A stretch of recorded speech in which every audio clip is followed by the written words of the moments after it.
रिमझिम चिड़िया अपने पति राका के साथ जंगल में रहा करते थे। उनका जंगल बहुत ही सुंदर था और उनका लकड़ी का बहुत सुंदर घर बना हुआ था। रिमझिम का पति राका लकड़ी काटने का काम किया करता था। वह दिन भर दूसरे जंगल से लकड़ी काट कर लाता और बाजार में बेच दिया करता। बाजार में बेचने के बाद शाम होने पर वह पैसे लेकर अपने घर राशन लेकर आया करता।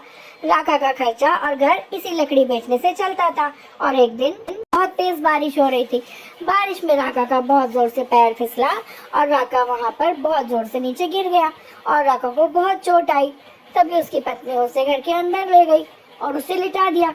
राका बोला, मुझसे तो बिल्कुल उठा ही नहीं जा रहा, मैं क्या करूं, मैं तो खड़े होने के लायक नहीं। तभी उसकी पत्नी पिंकी को ले। डॉक्टर पिंकी बोली, तुम बिल्कुल भी बेड से मत उतरना, तुम्हें बहुत गंभीर चोट आई है, तुम्हें बहुत ज्यादा लगी है। डॉक्टर साहब, मैं तो अगर लकड़ी काटने नहीं जाऊंगा तो मेरा घर कैसे चलेगा, मैं और मेरी पत्नी तो भूखे मर जाएंगे। ये सब मैं नहीं जानती, पिंकी डॉक्टर बोली, तुम्हें तो रेस्ट की बहुत जरूरत है, तुम आराम करोगे कम से कम 1 महीना। 1 महीना बहुत ज्यादा है डॉक्टर साहब। कोई बात नहीं, तब भी तुम्हें रेस्ट करना पड़ेगा। और डॉक्टर उसे दवाई देकर वहाँ से चले गए। तभी उसकी पत्नी रिमझिम घर से बाहर निकली।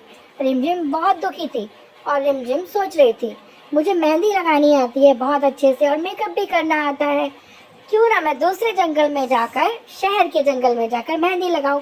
और रिमझिम ने जाकर वहाँ पर सभी चिड़ियाओं को सुंदर सुंदर मेहंदी लगाई और रिमझिम ने सभी चिड़ियाओं के पंख को मेहंदी से सजा दिया, क्योंकि कल करवा चौथ था। सारी चिड़िया बहुत सुंदर सुंदर लग रही थी। रिमझिम बोली, ये देखो तुम्हारी कितनी सुंदर मेहंदी लगा दी है मैंने। और रिमझिम ने सभी चिड़ियाओं को बहुत सुंदर सुंदर तैयार कर दिया। पूरे जंगल की चिड़ियाएं अब इसी चिड़िया के पास आकर मेहंदी लगाया करती। अब रिमझिम ने सभी को मेहंदी लगाई और सभी को सुंदर सुंदर बना दिया। अरे बहन, मेरे भी पंखों में लगा दो, तो कबूतरी बोली। सभी ने अपने पंखों में सुंदर सुंदर में, आ जाओ मेहंदी लगा लो, मेहंदी, सुंदर सुंदर मेहंदी, चूड़ी ले लो चूड़ी।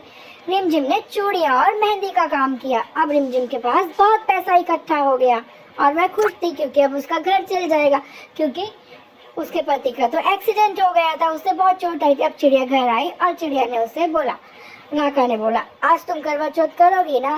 तो चिड़िया ने करवा चौथ का व्रत किया और शाम को पूजा की। राका अब थोड़ा ठीक हो गया था, क्योंकि 2 दिन बीत चुके थे, क्योंकि राका को आराम मिल गया था। और अब चिड़िया और राका खुशी खुशी रहने लगे, क्योंकि चिड़िया ने अपना ब्यूटी पार्लर खोल लिया था और चिड़िया मेहंदी भी लगाया करती थी। सभी चिड़ियाओं को रिमझिम चिड़िया ने बहुत सुंदर सुंदर तैयार कर दिया।